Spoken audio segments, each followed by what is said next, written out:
Знаете ли дека партијата на Румен Радев отвора задграничен комитет во Македонија? За председател едногласно е избран Венко Филипче, лидер во сенка во СДСМ. Заслужено, бугарскиот премиер немаше дилеми кому да му ја довери партијата во Македонија. Филипче покажа како се бори за бугарските позиции. Нема пресконференција да не го пофали Радев и политиката на Бугарија кон Македонија. Може СДСМ ќе доживее нов дебакал со Венко на изборите во Македонија, ама позитивна Бугарија на Радев со Филипче позитивно ќе изненади. Оние околу Филипче гарант ќе гласаат за Радев. Тие се научени да имаат газда, дали од Брисел или од Софија, седно. Еве, Филипче вели дека Бугарија веќе не блокирала, туку ЕУ. Ние не преговараме со Бугарија. Ние преговараме со Европската унија. Молам?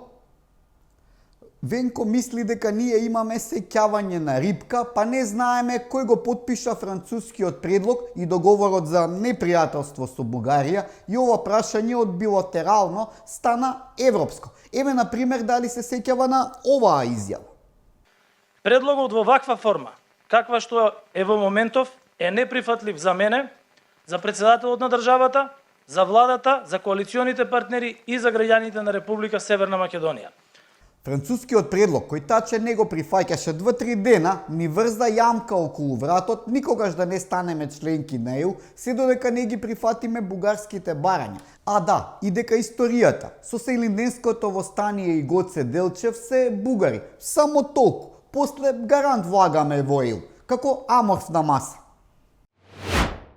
Уставниот суд една година молчи откако прифати да ја разгледува иницијативата на Лилјана Поповска за вториот протокол меѓу Македонија и Бугарија кој го потпишаа Бујар Османи и Теодора Генчовска во 2022 и со кој се согласивме никогаш да не станеме членки на ЕУ, се додека не ги прифатиме бугарските уцени.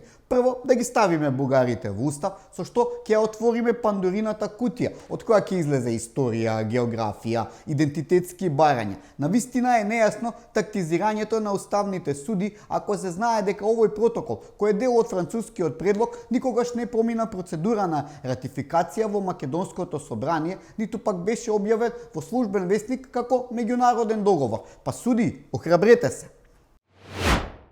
Мислите дека Македонија се сака само од Македонија? Дека љубовта кон татковината не познава граници, доказ е и вице-премиерот за добро владење Арбен Фетај. Дома не е прибран. Кој знае дали е уште вратен од Тајланд? Не ке седи во Скопје на седница на влада? Досадно е. Тоа па тоа. Ако ние вработените во приватни фирми 3 дена не дојдеме на работа, а не сме над боледување, ќе добиеме отказ. А Фетај, фала Богу, е жив и здрав, а никој службено не го пратил на Тајланд. И наместо да добие отказ, Фетај ќе добие унапредување и ќе биде пратен во Брисел. Кој сака да работи, има работа и во престолнината на Европската унија.